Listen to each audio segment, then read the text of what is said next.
Bonjour les béliers, je suis ravie de vous retrouver pour cet horoscope, pour cette guidance avec le tarot et un oracle pour ce mois de juin 2026. J'espère que vous avez passé un beau mois de mai. J'espère que vous êtes prêts pour cet été qui arrive. On va aller en tout cas sonder les énergies qui seront à vos côtés pour ce début de cycle, pour cette fin aussi de printemps. On va aller voir un petit peu. Alors, on a déjà trois lames qui ont voulu venir. Ok. Pas des moindres, hein. La reine d'épée, la roue de fortune, OK. Le 9 de denier, dac. Alors hop, je les mets comme ça, on peut bien les voir. On va essayer d'en prendre 3 autres. Mais regardez, elles sortent 3 par 3, vous, vos cartes. Bon, on va les mettre ici. Je vais vous montrer aussi le dos de deck. En dos de deck, on a un 7 d'épée. Alors le 7 d'épée, il est beaucoup revenu. On a les amoureux, la reine de coupe, un 2 de denier. OK. Le 7 d'épée, il est beaucoup revenu sur ce mois de juin. Il y a peut-être l'idée de défendre coûte que coûte ses envies, ses besoins, ses désirs et ne plus, j'ai la sensation, faire de compromis sur ce qui est important pour soi. Donc peut-être que ça peut vous parler aussi. L'idée de là où avant on avait peut-être tendance de remettre à plus tard ce qui comptait pour nous, bah là sur ce mois de juin, j'ai la sensation que c'est en fait non. Je suis aussi important, je suis aussi, la priorité. En fait, je suis la priorité de ma vie. On a un 7 de coupe, on a un as de denier, OK, et on a un cavalier de coupe. Alors, c'est très joli, on va aller voir. Déjà, alors je me souviens rarement des guidances que je fais, les mois précédents, mais j'ai la sensation déjà qu'il y a une espèce de retour ou de remise en mouvement. Ça résonne un peu comme ça résonne un peu, après un temps d'arrêt, on relance. On relance ou on se repositionne. Il y a en tout cas, il y a un relancer qui revient beaucoup. Donc, je vous partage. Alors, la reine d'épée, ici, la première énergie qui est là, c'est vraiment une énergie de lucidité. La reine d'épée, ce qu'il faut comprendre, c'est qu'elle, elle est parfois exigeante. Elle est parce qu'elle a un mental affûté. Donc, en général, la reine d'épée, elle sait ce qu'elle veut. C'est vraiment de la maturité intellectuelle, la capacité aussi à discerner ce qui est juste pour soi et à exprimer ses vérités sans complaisance. Alors, je vous le rappelle, on avait le 7 d'épée derrière. Donc, vraiment, cette idée, je crois, de pas de défendre dans le sens où on serait attaqué, mais de, en fait, non, c'est important pour moi, je le fais. Ça peut être des choses plus légères, comme un peu plus importantes, adapter vraiment mon discours. Mais par exemple, ça pourrait être, bah non, bah, c'est important pour moi d'aller marcher 3 fois par semaine. Bah, en fait, je vais y aller. Même si il y a autre chose à faire, même si on doit retaper la cuisine, même si, bah, en fait, non, il y a des choses sur lesquelles je serai intransigeant. Ça, c'est la reine d'épée. Donc elle, elle est vraiment, dans la maîtrise, des situations. Parfois, et c'est là où il y a un petit bémol, les béliers, c'est que parfois c'est un peu froid, la reine de j'allais dire la reine de bélier, la reine d'épée. C'est un peu froid dans le sens où, ben, elle sait ce qui est important pour elle, donc il y a pas de négociation possible. Hem, on vous demande pas de négocier, hein. Par contre, on vous demande peut-être, avec une reine d'épée, de mettre les formes sur ce qu'on verbalise, la façon dont on le fait, la façon dont on l'exige aussi peut-être.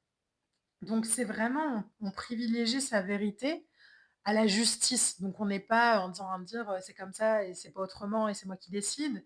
Mais la reine d'épée, elle dit, bah, en fait, c'est ma vérité à moi aujourd'hui, c'est de faire ça tous les jours, d'aller marcher tous les jours parce que c'est juste. Point. Vous voyez, c'est vraiment un discours, c'est vraiment un langage, la reine d'épée. Donc, on n'est pas obligé d'être aussi dans la froideur que ce qu'elle peut être, mais on peut y mettre un peu les formes. C'est important. Derrière, on a la roue de fortune. Alors, la roue de fortune, ici, c'est l'arcane, c'est très joli, je trouve, parce que, en fait, ce qui explique cette «froideur» entre guillemets de la reine d'épée, c'est que peut-être on s'est un peu, hem, isolé, écarté de son chemin quelque temps et du coup, aujourd'hui, on a tellement plus envie de perdre, sa voix qu'on serait peut-être dans le fait d'imposer les choses ou de se dire: «Ah non, de toute façon, je me ferai pas avoir 2 fois, hop, c'est bon, terminé». Je mets un truc, très cash et c'est comme ça. La roue de fortune, c'est les mouvements incessants de la vie. Donc là, pour moi, la roue, elle se remet à tourner. Il y a vraiment cette sensation d'ouverture. Peut-être il y a des imprévus, peut-être il y a une capacité aussi à se repositionner. Et c'est peut-être pour ça, en fait, que comme on va vous proposer des choses imprévues, c'est peut-être important de garder son... Comment on pourrait dire ça? De garder une routine si elle nous fait du bien, d'être entre guillemets «intransigeant» là-dessus, mais sans se couper non plus des opportunités. Donc par exemple, si on me propose, hem, je sais pas, une rencontre professionnelle ou sentimentale, et qu'on me dit: «Bah, rendez-vous à 18h», mais que 18h c'est l'heure à laquelle, je vais marcher ou je fais mes courses, parce que ça me fait du bien, bah, je vais pas dire non. Je vais dire, «Ben, peut-être pas aujourd'hui», soit 16h, soit 19h. Vous voyez? Il y a vraiment cette, invitation à: «OK, je garde ce qui est important pour moi, mais en même temps, je permets la nouveauté. Je permets ce qui est en train de prendre sens, de prendre forme dans mon existence, sans m'agripper à mes certitudes, sans m'agripper à: "De toute façon, c'est comme ça et ça changera pas"». Non, non. Est-ce que je peux juste faire preuve davantage de fluidité et d'avancer dans ma vie comme ça de manière, hem, adaptable? Derrière, on a un 9 de denier. Alors, le 9 de denier, c'est, l'aboutissement personnel et ça c et ce que je vous disais, ça explique beaucoup de choses. C'est-à-dire que je pense qu'on a réussi aujourd'hui dans sa vie à trouver un équilibre et qu'en gros, que ce soit professionnellement, sentimentalement, relationnellement parlant, ce qui rentre dans notre vie, on n'a pas envie que ça foute le bordel, quoi. Donc, il y a peut-être une froideur comme ça qu'on a à la nouveauté et en même temps, le 9 de denier, c'est vraiment cette satisfaction personnelle où OK, je sais que j'ai appris à me suffire à moi-même. Je sais que j'ai appris à mettre une forme de sécurité dans ma vie. Je savoure aussi ça, je savoure le fruit de mon travail, je savoure le fruit de mes choix, je sais par quoi je suis passée. Donc je vois que ça, c'est important, OK. Mais par contre, elle, son équilibre, il ne tient pas juste au fait qu'elle s'accroche. Son équilibre au 9 de denier, c'est vraiment: je le sais dans mes cellules. Donc aujourd'hui, comme, c'est pas l'extérieur qui crée la sécurité, c'est mon intérieur qui crée la sécurité et du coup, je le perçois à l'extérieur. Donc là, il y a peut-être ça aussi à comprendre les béliers, c'est que c'est pas en amenant de la nouveauté dans votre vie que ça va être galère. C'est simplement en 7 de coupe, en essayant aussi, d'imbriquer un peu toutes les pièces du puzzle et 7 de coupe, c'est aussi en faisant des choix. Donc si on me propose un rendez-vous à 18h et que j'ai envie d'y aller à 19, je vais dire que je vais y aller à 19. Si on me propose quelque chose et que j'ai pas envie d'y aller, je vais dire non. L'idée, c'est de juste 7 de coupe, c'est ça, c'est je fais, aussi la part des choses entre ce qu'on me propose et qui me parle et ce qu'on me propose et qui me laisse un peu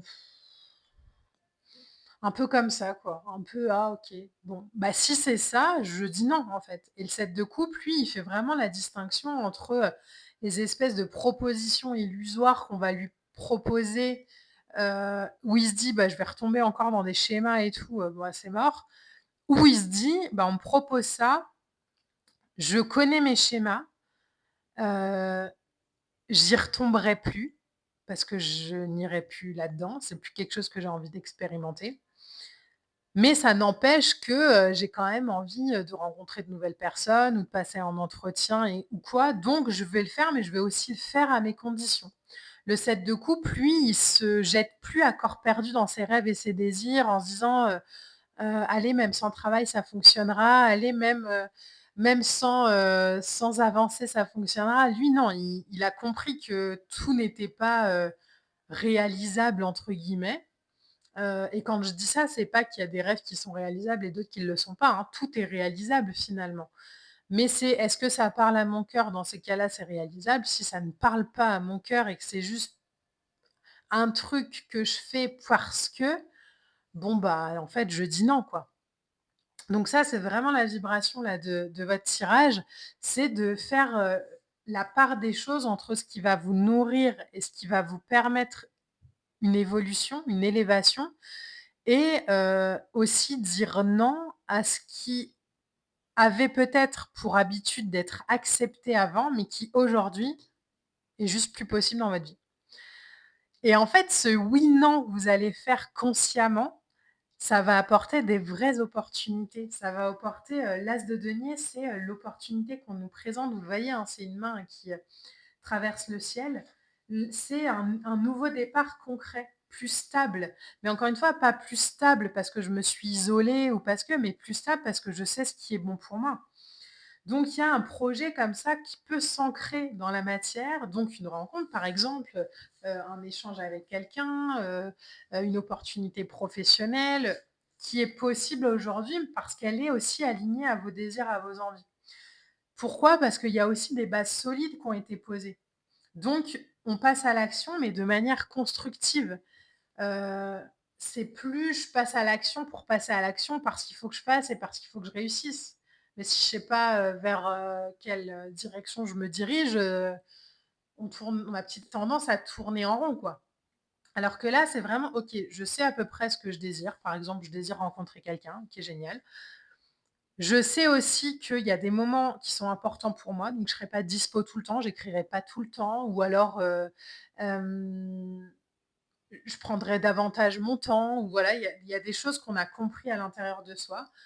Ça, c'est pas l'extérieur qui va nous l'apporter, c'est vraiment nous avec nous-mêmes. C'est vraiment OK, bah, c'est des déclics que j'ai eus dans ma vie, donc je vais faire des choix en conséquence de ces déclics et du coup, je vais favoriser vraiment les potentiels, les expériences de croissance.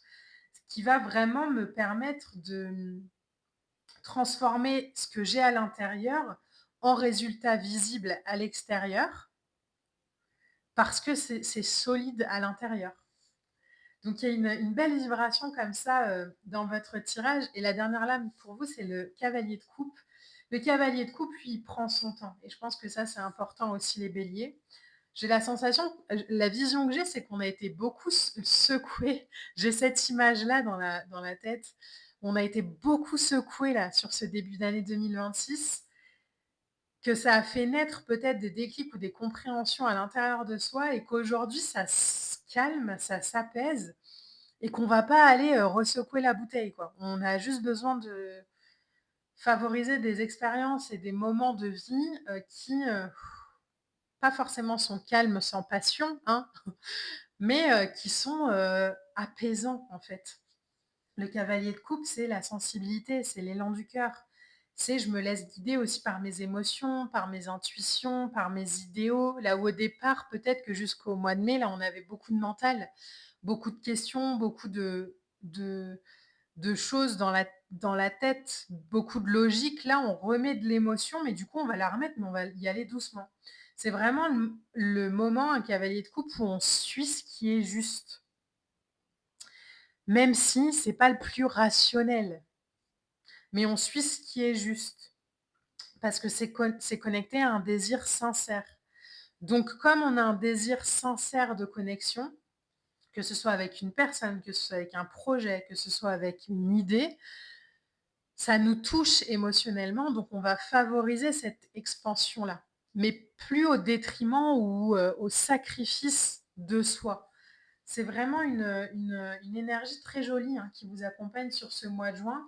Il y a l'idée de plus non plus peut-être avoir peur de prendre le temps, plus non plus peur du mouvement ou d'y aller. En fait, on est vraiment dans, heu, j'avance avec finesse, je fais les choses avec douceur.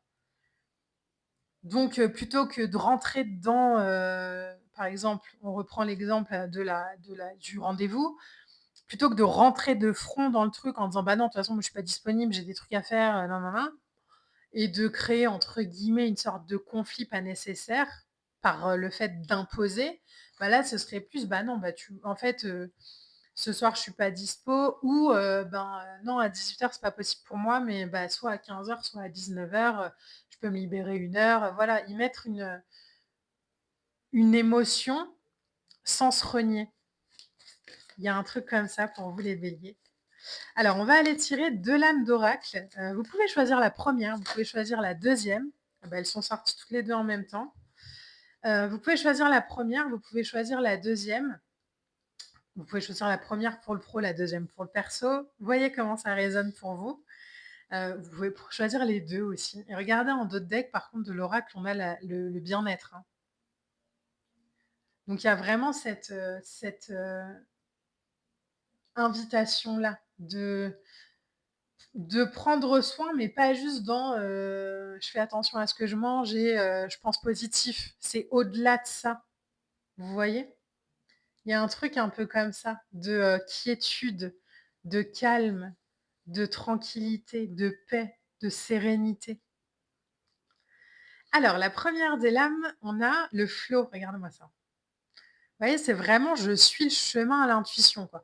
Je j'ai ma lumière de sagesse, j'ai, les lumières de mes guides, de l'univers qui m'éclairent et je vais, voilà, j'ai en ligne de mire ce vers quoi j'ai envie d'aller, bah, je vais suivre le chemin à l'intuition, à l'instinct. Je vais y aller, plus qu'avec, «Oui, mais ce serait plus logique de couper à travers champs parce que ce serait plus court». OK. Ce serait, bah, en fait, non, regarde, il y a un chemin par ici, tac, tac, je vais y aller et peut-être que sur ce chemin-là, je vais découvrir d'autres choses aussi. La deuxième carte, oh, on a la pureté. Regardez, c'est marrant parce que les couleurs sont quand même assez similaires, hein, alors que bon, dans ce jeu, on a quand même plutôt, beaucoup d'univers différents. Mais là, il y a vraiment cette sensation de pureté, de je reviens à quelque chose d'essentiel et d'important et de juste pour moi.